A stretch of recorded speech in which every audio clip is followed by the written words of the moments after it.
La guerre sous-marine est bien plus sombre et bien plus perturbante que quiconque ne l'ayant jamais vécue pourrait vraiment le comprendre. Ce sont des armes incroyablement puissantes. Mais ce que vous allez découvrir, c'est à quel point c'est vraiment terrible d'être membre d'un équipage de sous-marins et ce qui se passe quand les armes anti-sous-marines les frappent. Alors, remontons jusqu'à l'introduction des sous-marins dans la guerre. Et vous pourriez être choqué de voir à quel point cela remonte loin dans l'histoire. La toute première chose qu'on pourrait appeler un sous-marin a été l'engin de Cornelis Drebbel, fabriqué pour le roi Jacques Ier d'Angleterre dans les années 1620. C'était essentiellement une petite barque scellée dans du cuir graissé. Il possédait même une technologie de ballast avec des vessies en peau de porc que l'équipage pressait pour expulser l'eau lorsqu'il voulait faire surface, tandis que des tubes semblables à des schnorkels fournissaient de l'air à l'intérieur. Il pouvait descendre à environ 4,5 mètres sous la surface pendant plusieurs heures, à peine fonctionnel, mais la preuve que le voyage sous-marin était possible. Puis, pendant la Révolution américaine dans les années 1770, un sous-marin a attaqué un navire ennemi pour la première fois de l'histoire. L'inventeur David Bushnell a construit la Tortue, un submersible en bois monoplaque propulsé par une vis actionnée à la manivelle et des pédales, armé d'une charge de poudre à canon de 68 kg, destinée à être vissée sur la coque d'un navire ennemi. La Tortue a été utilisée au combat, mais l'attaque a échoué lorsque la charge n'a pas pu être fixée au navire. Néanmoins, les premières leçons importantes ont été tirées, et cela a montré ce que les attaques sous-marines pouvaient faire. Peu après, est venue la première attaque sous-marine réussie, et simultanément la première des nombreuses tragédies sous-marines. Le 17 février 1864, pendant la guerre de sécession américaine, le sous-marin confédéré H.L. Hunley a attaqué le navire de l'Union Housatonic. Ce sous-marin était un engin de 12 mètres en fer, propulsé par une hélice actionnée à la manivelle avec 8 hommes d'équipage.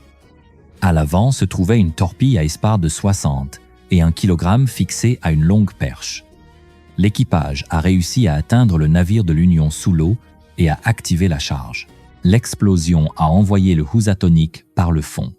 Mais le Hunley n'a jamais refait surface après la mission. Personne ne savait ce qui s'était passé pendant des années, jusqu'à ce que l'épave soit retrouvée en 2000 avec les squelettes de tous les membres d'équipage encore à leur poste. Ce qui leur est exactement arrivé n'a jamais été déterminé. Mais vous conviendrez qu'avec une telle technologie, il y avait plus que suffisamment de choses qui pouvaient mal tourner et vous tuer sous l'eau. Il n'avait pas d'électricité ni de ventilation, et la lumière provenait de bougies qui servaient également de jauge de dioxyde de carbone. Si les bougies s'éteignaient, cela signifiait un faible taux d'oxygène à l'intérieur. Sans parler des fuites, de la désorientation et de l'implosion s'il descendait trop profond, tandis que la navigation reposait sur une boussole et des approximations avec la chance comme facteur majeur. Même pendant les essais, le Hunley a coulé 2 fois, noyant 2 équipages et son concepteur avant la mission finale. Puis vint la fin du XIXe siècle, et la technologie sous-marine allait connaître son plus grand développement, bientôt testée au combat à une échelle jusque-là inimaginable. Le plus gros problème au début était de trouver la bonne façon de propulser le navire en immersion. Les concepteurs ont expérimenté avec la vapeur, l'essence et l'énergie électrique, qui à l'époque semblaient promettre une solution. En surface, des moteurs diesel ou à essence propulsaient le navire et rechargeaient des batteries au plomb. Ces batteries alimentaient ensuite des moteurs électriques en immersion.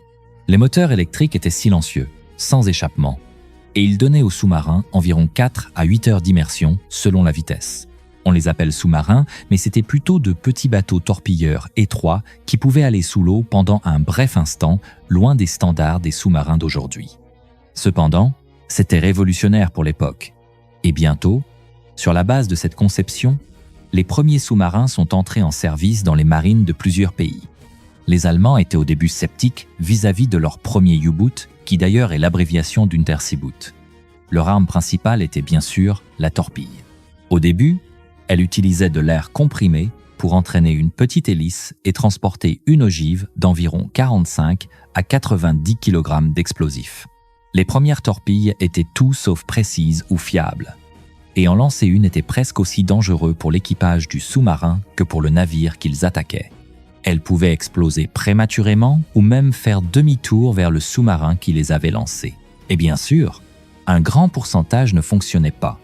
Même lorsqu'elles parvenaient à toucher le navire ennemi, il n'y avait pas de système de purification de l'air, et ils plongeaient littéralement comme si vous vous asseyiez dans votre voiture et alliez sous l'eau en respirant le même air à l'intérieur jusqu'à ce que votre tête commence à vous faire mal ou que vous ayez des vertiges, en espérant que personne ne vous repère pendant la nuit pour pouvoir faire surface, afin de recharger les batteries et ventiler l'U-boot où environ 80 personnes transpiraient, mangeaient, dormaient et utilisaient les mêmes petites toilettes. J'espère vraiment que vous ne mangez pas en regardant cette vidéo. Avant même d'aborder les dangers du combat, il y avait le danger d'être simplement sur ces premiers sous-marins. Des batteries qui prenaient feu, dégageaient des gaz toxiques et des fuites d'eau. Si quelque chose n'allait pas avec le système de ballast, cela pouvait vous envoyer plonger en piqué directement au fond de l'océan où la pression écraserait le sous-marin comme une boîte de conserve. Peut être un scénario encore pire, qui est malheureusement arrivé à un nombre inquiétant de sous-marins, même les plus modernes, était de toucher le fond dans des eaux moins profondes, où la pression ne vous tuerait pas, mais vous seriez sans énergie sur le fond marin, à plusieurs centaines de mètres de profondeur, avec de l'eau qui fuit probablement et aucun sauvetage possible. Vous attendriez simplement que l'hypoxie, l'hypothermie ou l'eau elle-même finissent le travail. Alors, comment exactement la guerre sous-marine a-t-elle commencé pendant la Première Guerre mondiale? Et pourquoi était-ce si terrible? Eh bien, avant de devenir l'une des formes de combat les plus redoutées et controversées, cela a commencé de manière étonnamment expérimentale. Ces premiers sous-marins étaient considérés comme des armes défensives destinées à tendre des embuscades aux navires ennemis. Mais ensuite, les Allemands ont eu l'idée de les transformer en armes de terreur, une sorte d'outil de siège sous-marin. Lorsque la Première Guerre mondiale a éclaté en 1914, la marine impériale allemande disposait d'environ 20 U-boots opérationnels. Ils savaient qu'il n'y avait aucune chance de vaincre la Royal Navy britannique, la plus puissante du monde dans un combat naval conventionnel ouvert et équitable. Ils se sont donc tournés vers les U-boots pour obtenir un avantage. Quelques semaines seulement après le début de la guerre, l'U-9 allemand a attaqué 3 croiseurs britanniques patrouillant en formation serrée en mer du Nord et a coulé les 3 en 1 heure.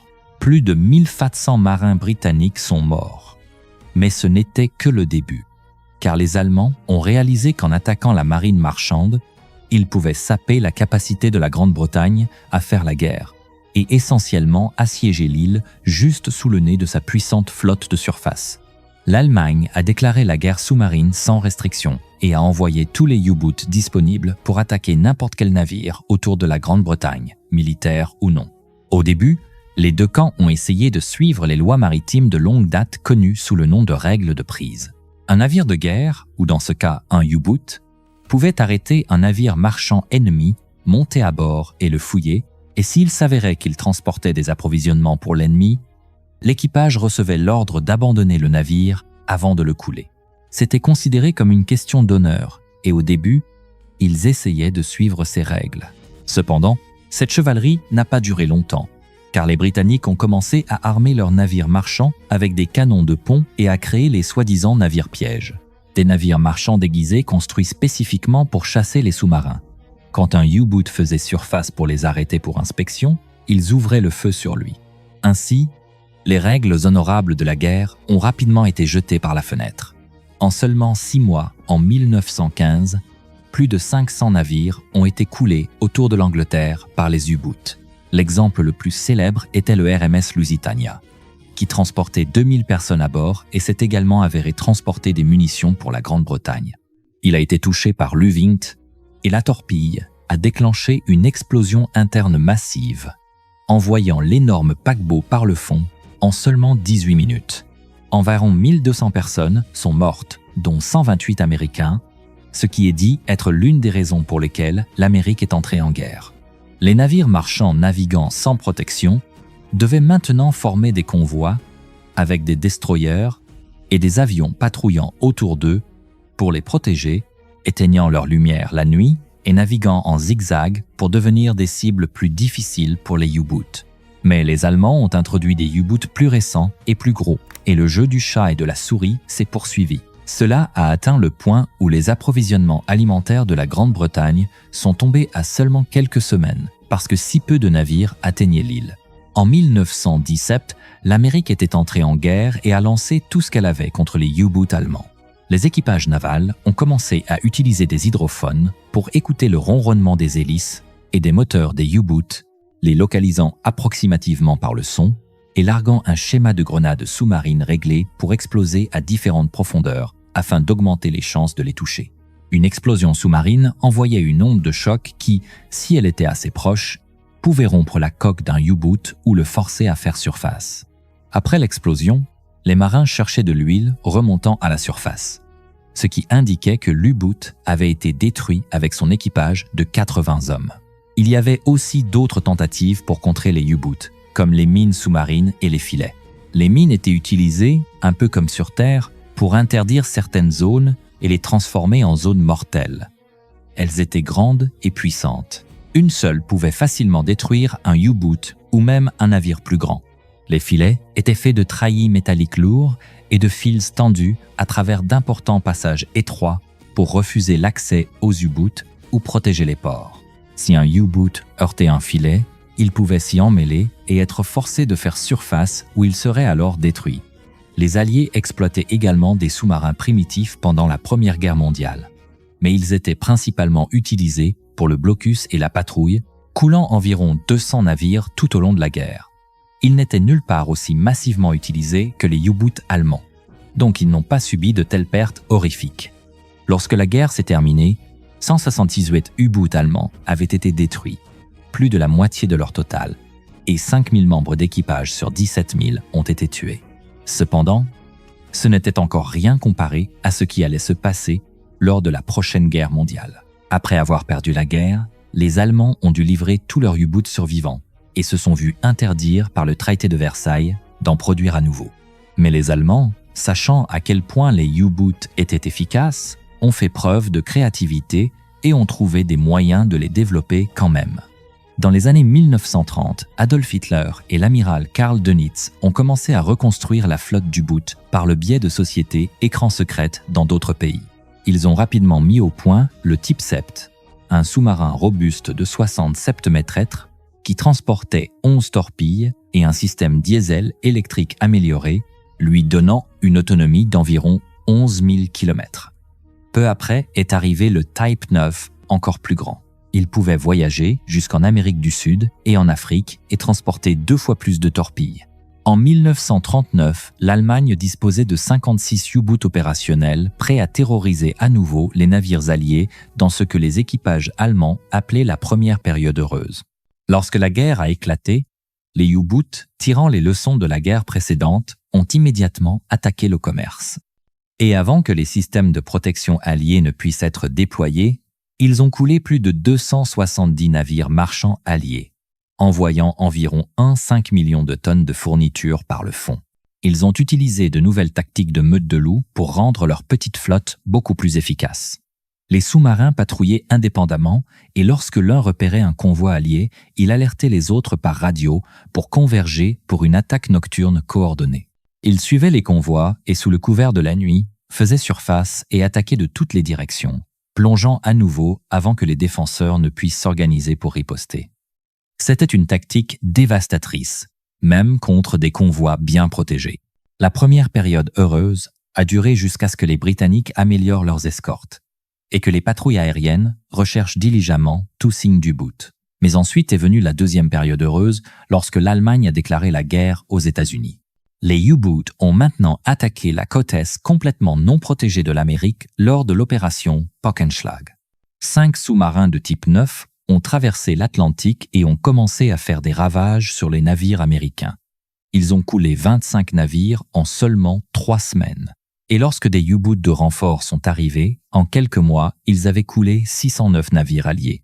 Ce massacre a forcé une réponse urgente des Alliés, car il n'y avait aucun moyen de supporter de telles pertes horribles. Cette réponse, au cours des prochaines années, allait non seulement mettre fin à la deuxième et dernière période heureuse allemande, mais aussi sceller le sort des équipages d'U-boot. Dans les derniers mois de la Seconde Guerre mondiale, ils atteindraient un taux de mortalité de 90%. Et vous allez maintenant voir pourquoi. La première étape majeure a été une discipline de convoi stricte et des escortes spécialement conçues. C'étaient des navires plus petits qui agissaient comme gardes du corps pour les navires marchands. Ils étaient équipés de versions primitives de sonars et de grenades sous-marines et étaient constamment à l'affût de tout signe d'U-boot. Les Alliés ont construit un système pour retourner cela contre eux, car les U-boots allemands se coordonnaient par radio avec de courts messages pour organiser l'émeute de loups. Le système dit Hofdoff captait ces signaux et mesurait de quelle direction ils provenaient. Un seul navire avec cet appareil ne pouvait pas déterminer l'emplacement exact, seulement la direction. Mais plusieurs navires travaillant ensemble et partageant leurs données pouvaient pratiquement dire exactement d'où venait le signal. Avec cette connaissance, les navires marchands vulnérables changeaient de cap pour éviter les embuscades, tandis que les navires anti-sous-marins se précipitaient pour y larguer des grenades sous-marines. Mais quelque chose s'est alors produit qui a complètement fait basculer la bataille de l'Atlantique en faveur des Alliés. Vous avez probablement entendu parler de la machine Enigma allemande, un appareil mécanique qui cryptait leurs messages radio et ne pouvait être décrypté que par une autre Enigma. De cette façon, la communication restait secrète. Et même si les Alliés interceptaient un message, ils ne pouvaient pas le comprendre. Cependant, en mai 1941, la Royal Navy a capturé l'U-110 allemand.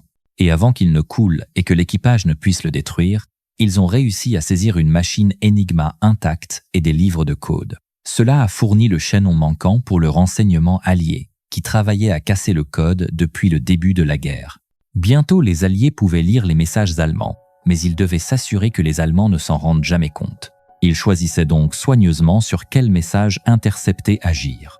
Et même, certaines attaques surprises, dont ils savaient qu'elles allaient se produire, devaient être autorisées sans avertir les unités amies, afin que les Allemands ne soupçonnent pas que leur code avait été cassé. La technologie anti-sous-marine s'est considérablement améliorée depuis le début de la guerre avec de nouveaux sonars et radars. Ceux-ci étaient maintenant montés sur des avions spécialisés pour chasser les U-boots et fournir une couverture aérienne aux convois. Attaquer des convois sous couverture aérienne était complètement suicidaire pour les U-boots. Les navires transportaient diverses armes anti-sous-marines comme le mortier Hedgehog qui tirait 24 grenades sous-marines qui explosaient à l'impact. Il y avait des torpilles à guidage acoustique qui se verrouillaient sur le bruit d'hélice des U-boots et étaient larguées par avion.